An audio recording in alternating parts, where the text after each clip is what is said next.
Welcome along to another BMW E39 M5 DIY how-to video guide, and today we're going to be looking at your screen wash washer jets.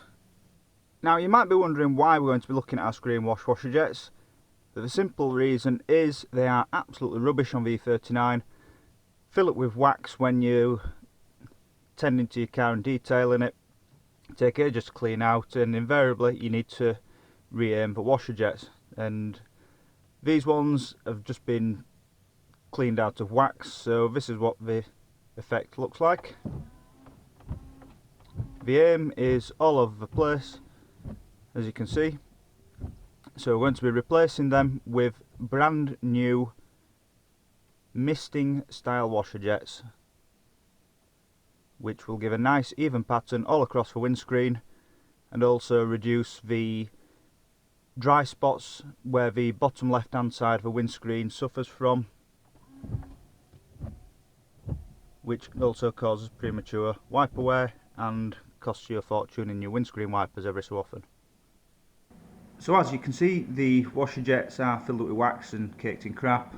This is from recently waxing the bonnet, and I left them filled up on purpose instead of cleaning them out like I normally do, just to give you the effect that they can become blocked very easily, so you can see what it's like for yourself. Parts wise, to do this job, I'm going to need some 4mm silicone hose, 2 non-return valves that are designed for screen wash. Make sure you get screen wash ones and not fuel ones, as the pressure is different inside them and you want it to be quite a low pressure spring so the wash pump doesn't struggle. 4mm T-pieces, and the misting washer jets themselves, these are Ford items and they're from a 2007 onwards Ford Fiesta. As you can see on the bottom, it's just got one intake port as opposed to the BMW 2 intake ports, but most importantly it has the square inside it so we can mount our wiper washer jet heating element. This prevents our washer jets freezing up in cold conditions. The first thing we need to do is get our bonnet open, then we need to remove the inner lining.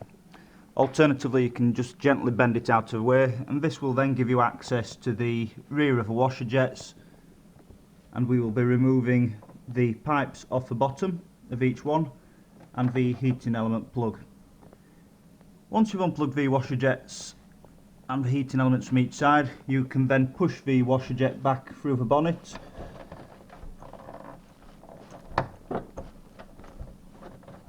A bit of persuasion and it should pop out, so if you do that on each side, and then you can also peel the rubber grommet away and remove the pipework and wiring back through the bonnet, as we're going to be modifying the pipework ever so slightly.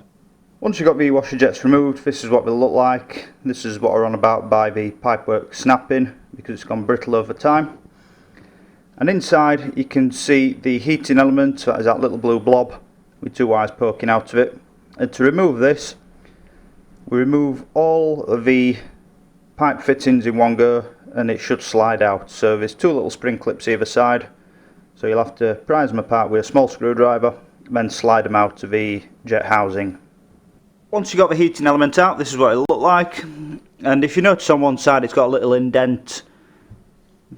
If you look inside your new washer jet housing, then there is a little indent in there too. Slide the heating element in, press it firmly home, then that will be your heating element installed into your new washer jet. So do the same for both washer jets and make sure it's pushed all the way home. If when you're installing your washer jet you find that it doesn't push home all the way through and locate into the little clip, then you may want to get a small hacksaw and just open that little groove up slightly, and this will allow the washer jet to clip into the bonnet at the front, then the locating tab at the back will clip in as well. Then that will hold the washer jet secure into the framework of the bonnet. Now we've got our washer jets fitted in the bonnet, we can make up the first part of our pipework. So you're going to need to cut 2 pieces of your silicone pipe to approximately 10" long each.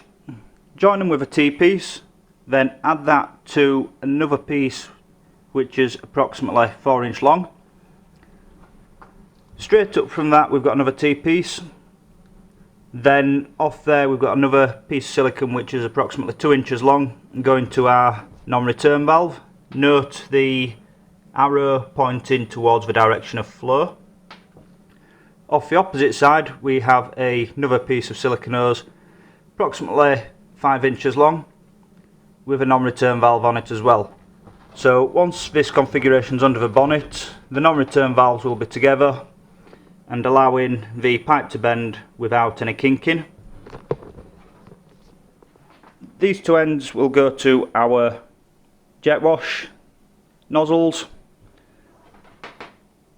under the bonnet, then it will bend slightly like this, then this piece will bend over as well, then this will go to the feeds from the high intensity wash pump and the normal screen wash pump as well. Once you're happy with the way your silicone pipe is configured, just pop a little cable tie on each one, a little 3 or 4mm cable tie, just to ensure that the pipes don't pop off any joins that you have made. Once you put your pipework on and cable tied everything in place, make sure it's as neat as possible without any kinks or tight sharp bends in your silicone pipes. And then you're going to need to run 2 brand new silicone pipes all the way up the bonnet, which will connect to one to your high intensity tank, then the second will go to the little removable clip joint for the normal screen wash. When you finish putting all your pipework back in, ensure that everything's neatly cable tied in place. Leave enough slack in the corner for the bonnet when it closes so it doesn't pinch and crush any of the pipes to stop your screen wash working. Ensure that it's all nicely cable tied and neatened out way down here as well. Then that is the pipework finished. Close the bonnet slowly and watch in the corner to make sure that it's not pinching and crimping any of the pipework. Then you can test the screen wash itself. If you don't have the intensive screen wash filler option, then you don't need as many T-pieces and you only need 1 return valve, as the washer jets will only have 1 inlet on each one. If you do, then you'll need the 2 T-pieces, 2 non-return valves and the selection of cable ties and silicone pipework. So we can now test our screen wash and ensure that the misting jet works adequately. And as you can see, that gives a much better spray pattern all over the windscreen,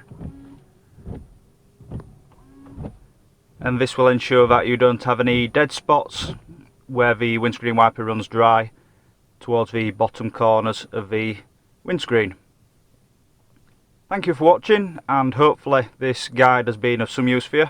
Sub to my channel for more stuff to come in the future, and if it's been helpful, press the like button and we shall see you again in the future. Thank you.